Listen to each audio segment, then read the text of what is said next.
हमारी Sunday Sarman series में एक बार फिर से आपका स्वागत है। आइए आज के दिन की शुरुआत करें और आज जो विषय है वो बहुत ही खूबसूरत है। आपने गीत भी सुना और आपने देखा जो विषय है वो है क्रिश्चियनिटी और कन्वर्जन या मसीहत और धर्मांतरण।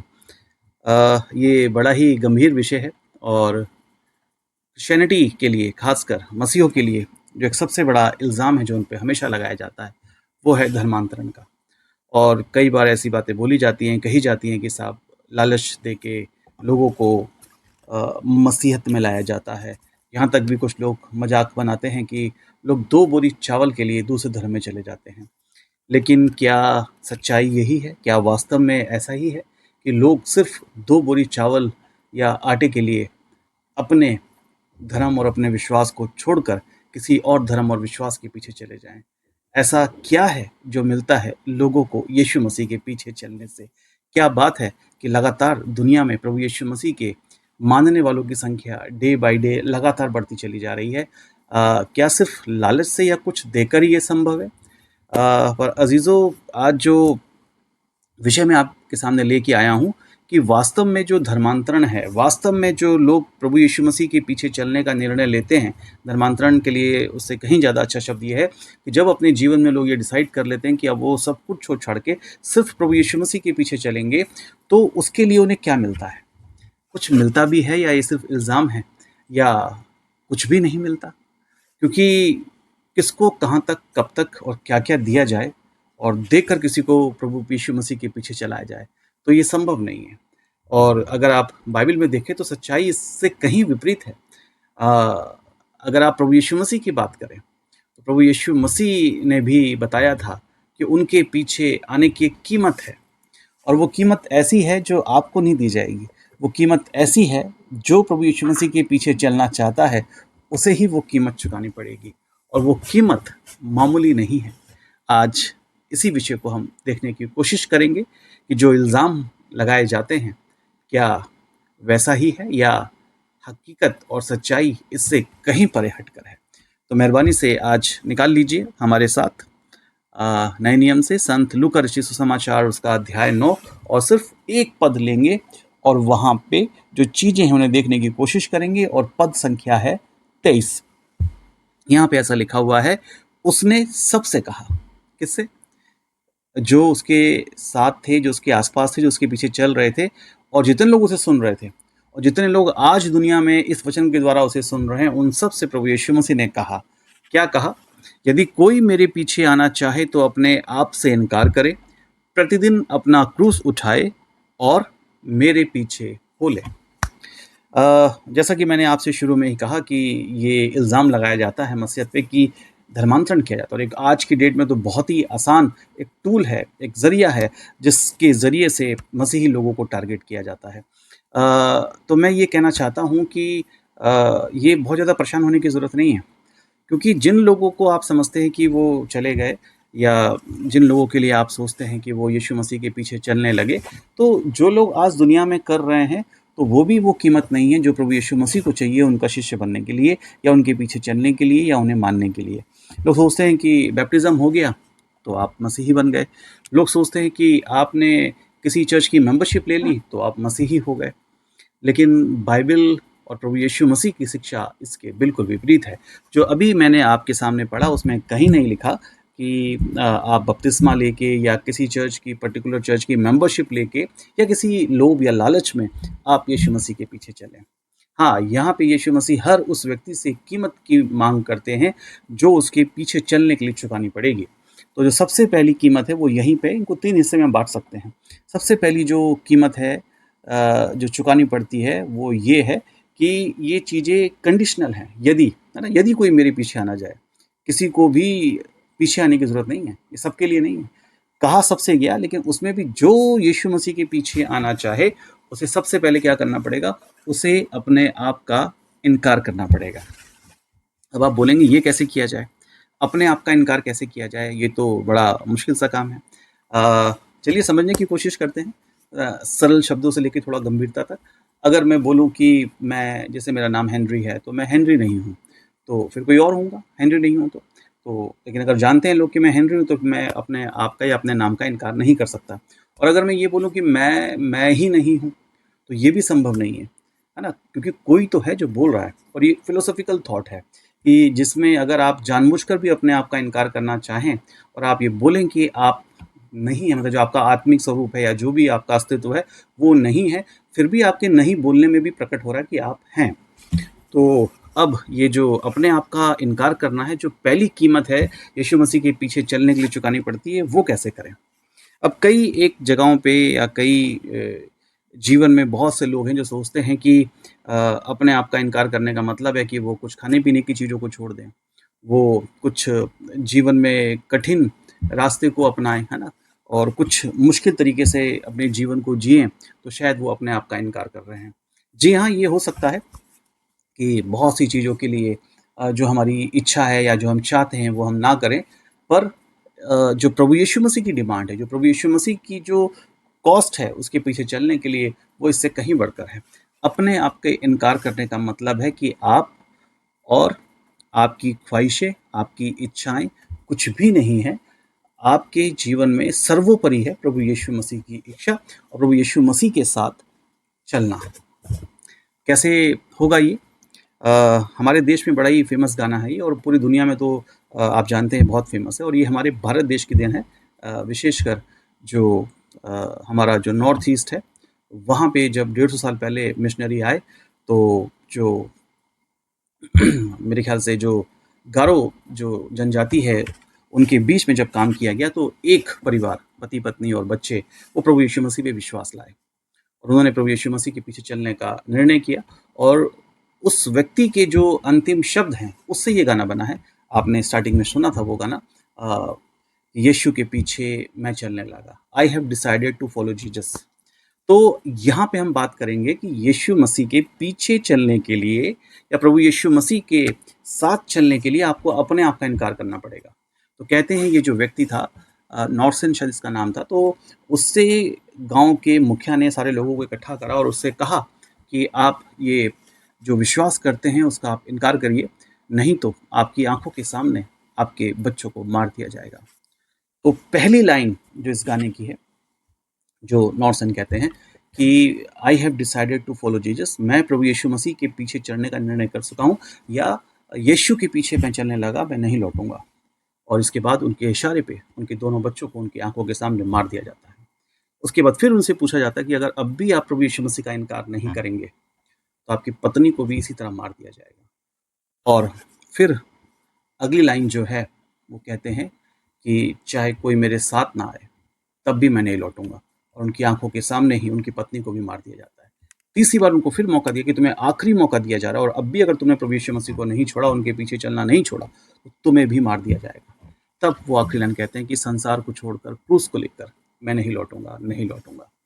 कहते हैं कि ये जो गाना है, ये हमारे नॉर्थ ईस्ट भारतवर्ष की देन है, और एक जीवन के जो प्रभु यीशु मसीह के लिए जिसने जब डिसाइड करा प्रभु यीशु मसीह के पीछे चलने का, तो फिर उसने कभी भी पीछे मुड़कर नहीं देखा, चाहे अपने प्राणों की आहुति देनी पड़ी हो या अपने परिवार की, और वो यीशु मसीह के साथ जिए। उसके बाद वो मुखिया इस बात से बहुत प्रभावित हुआ, और फिर सारे लोगों ने प्रभु यीशु मसीह को जाना। और आगे चल के साधु सुंदर सिंह ने इन लाइनों को जोड़ के एक गाना बना, यीशु के पीछे मैं चलने लगा, और ये आज गाना पूरी दुनिया में बहुत फेमस है। आई हैव डिसाइडेड पूरी दुनिया में, और हमारे देश में शायद ही कोई ऐसा हो जिस गाने को ना जानता हो। तो ये है अपने आप का इनकार करना। आपकी अपनी इच्छा, अपनी ख्वाहिश, यहाँ तक कि जीवन की इच्छा भी कोई मायने नहीं रखती। अगर कुछ मायने रखता है तो सिर्फ और सिर्फ यीशु मसीह की इच्छा। अब बताइए कौन है तैयार जो इस पहली कंडीशन को पूरा करता हो? बपतिस्मा ले लिया, एफिडेविट बनवा लिया, चर्च की मेंबरशिप ले ली, ये चीज़ें आपको दुनिया की नज़र में तो मसीही बना सकती हैं, लेकिन यीशु मसीह की जो कीमत है वो आप नहीं चुका सकते, और वो चुकाने के लिए जो सबसे पहली शर्त है वो यही है कि आपको अपने आप का इनकार करना पड़ेगा। अब मुझे बताइए कि क्या संभव है कि कोई इतनी बड़ी कीमत चुकाए और प्रभु यीशु मसीह के पीछे चले? और इतनी बड़ी कीमत चुका के आप किसी मामूली चीज़ के पीछे नहीं चल रहे हैं, ठीक है? दूसरी कीमत जो चुकानी पड़ती है, मिलता कुछ नहीं है, सिर्फ आरोप है कि आपको कुछ मिल जाएगा, कुछ नहीं मिलता, आपको देना है। दूसरा क्या चीज़ है कि प्रतिदिन आपको अपना क्रूस उठाना है। अब क्रूस उठाने के लिए बहुत से लोग क्रॉस पहनते हैं बड़े-बड़े, देखते हैं आप, तो प्रभु यीशु मसीह ने क्रूस उठाने के लिए कहा था, क्रूस लटकाने के लिए नहीं कहा था। हमारी जो मॉडर्न जो क्रिश्चियनिटी है, उन्होंने कई चीज़ों को बड़े अलग तरीके से समझा है। गलत तो मैं उनको नहीं बोलूँगा, पर अलग तरीके से समझा है। तो आज बहुत से लोग क्रूस लटकाए घूम रहे हैं। बट यीशु मसीह क्रूस पे लटका गए थे और हमें क्रूस उठाने के लिए कहा गया है। अगर आप यीशु मसीह के पीछे चलना चाहते हैं, अगर आप यीशु मसीह के फॉलोवर या डिसाइपल होना चाहते हैं, अगर सचमुच आप चाहते हैं कि आपका धर्मांतरण प्रभु यीशु मसीह में हो, तो आपको एक चीज़ याद रखनी है कि आपको क्रूस उठाना है। और क्रूस उठाने का मतलब अगर सिर्फ मृत्यु होता, तो यहाँ पे नहीं लिखा जाता, ल्यूक ये नहीं लिखते कि प्रतिदिन अपना क्रूस उठाओ। सिर्फ अपनी इच्छाओं को ही नहीं मानना है, परमेश्वर की इच्छा को सर्वोपरि मानना है।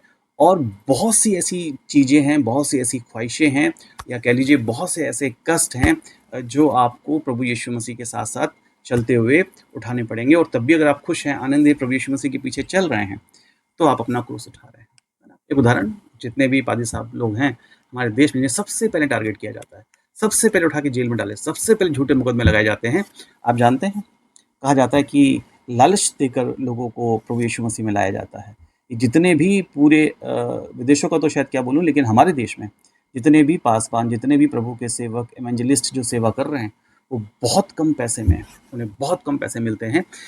तब भी वो अपनी सेवाएं देते हैं ईमानदारी के साथ, मेहनत के साथ और लगन के साथ। और अब जो माहौल है हमारे देश में, अपनी जान की बाजी लगा के वो प्रभु यीशु मसीह के संदेश को लोगों तक पहुंचाते हैं। और क्या ये अपने आप में क्रूस उठाना नहीं है? क्रूस उठाना सिर्फ ये नहीं है कि एक दिन आप यीशु मसीह के लिए मर जाएं। साधु सुंदर सिंह के बारे में मैंने जिक्र किया था, जिन्होंने इस गाने को आगे, मतलब इन उनकी आखिरी लाइनों को गाने में तब्दील करा।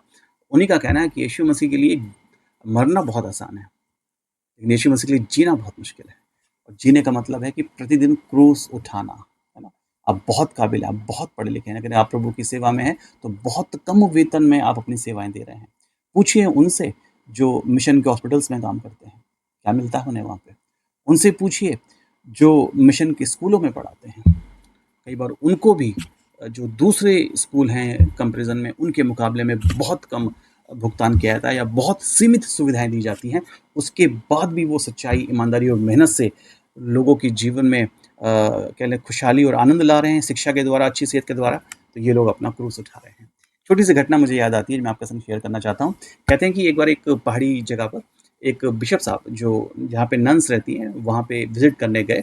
और बिशप साहब ने देखा कि एक बहुत अच्छी नन है, तो उन्होंने बोला कि देखो इनको चेक किया जाए कि ये प्रभु में जब आई हैं, क्योंकि आप जानते हैं नन्स का जीवन जो है एक तरह का संन्यास है, सब कुछ छोड़ देते हैं, बहुत साधारण जीवन, है ना। उसमें वो जो व्रत लेते हैं, उसमें गरीबी भी एक व्रत है कि अब वो बड़ा साधारण जीवन जिएंगे, है ना। बहुत मतलब मुश्किल हालात में रहते हैं वो लोग।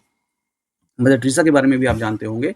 उनके लिए तो जो क्या कहते हैं, नवजोत सिंह सिद्धू हैं, उन्होंने बताया कि जो खिचड़ी वो दूसरे लोग खाते थे आश्रम में उनके, वही खिचड़ी वो खुद खाती थी।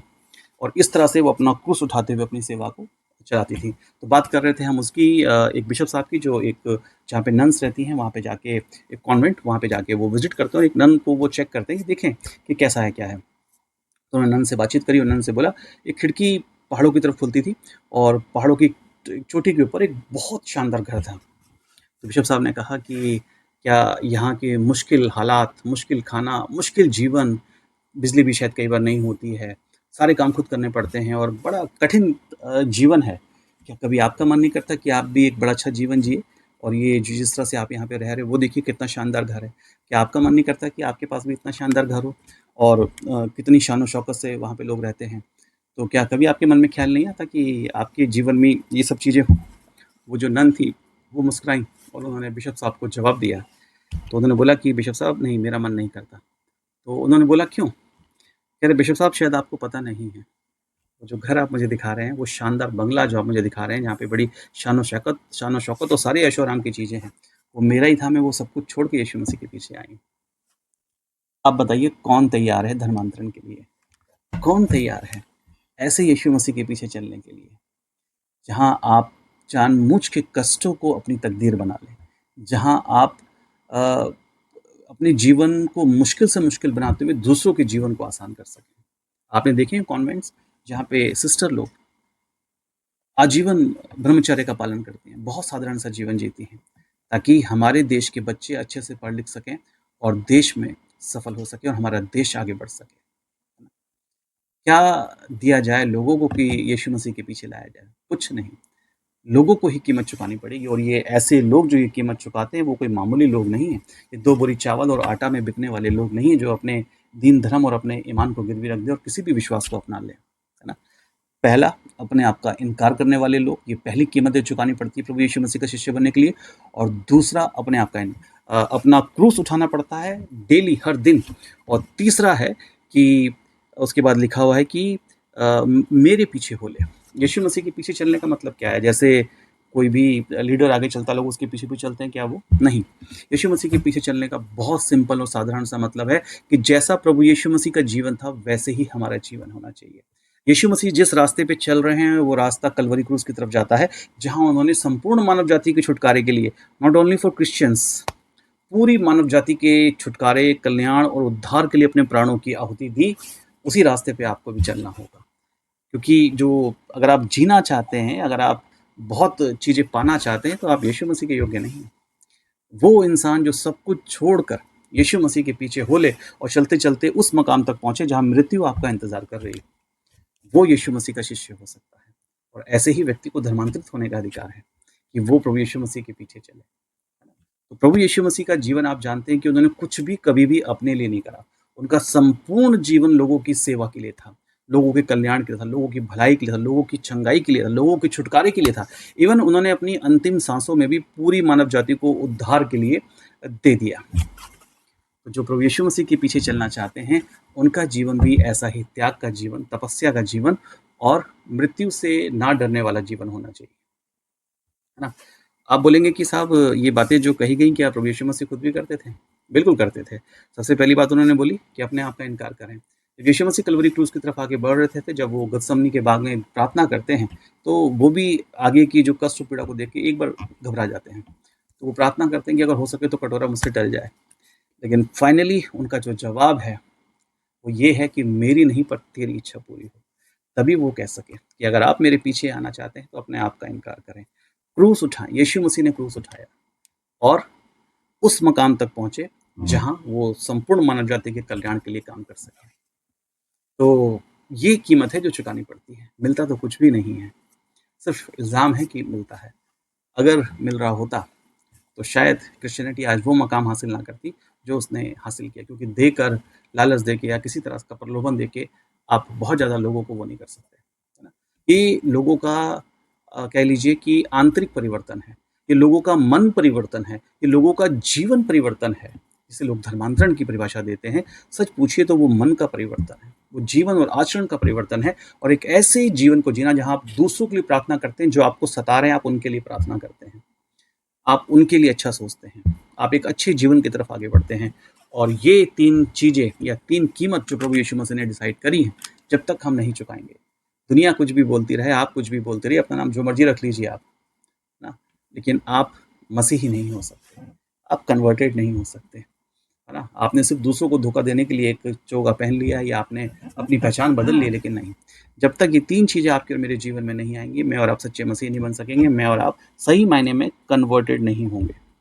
पहली, यीशु मसीह के पीछे चलें, अपने आप का इनकार करें, डेली अपना क्रूस उठाएँ और यीशु मसीह के साथ-साथ चलते चलें। ये 3 चीज़ें हैं, आज अपने आप को जाँचिए, अपने आप को परखिए कि यीशु मसीह की डिमांड क्या है? यीशु मसीह क्या चाहते हैं? जो आपने सोचा, आपने किया, क्या वो आपको मसीही बनाती हैं? या वो शर्तें जो प्रभु यीशु मसीह की अगर आप उन्हें पूरा करते हैं, तो सही मायने में आप प्रभु यीशु मसीह के पीछे चलने वाले और प्रभु यीशु मसीह को मानने वाले लोग हैं। प्रभु आप सभी को आशीष दें। अगले रविवार को फिर मिलेंगे, तब तक अपना ध्यान रखें। आप सभी को जय मसीह।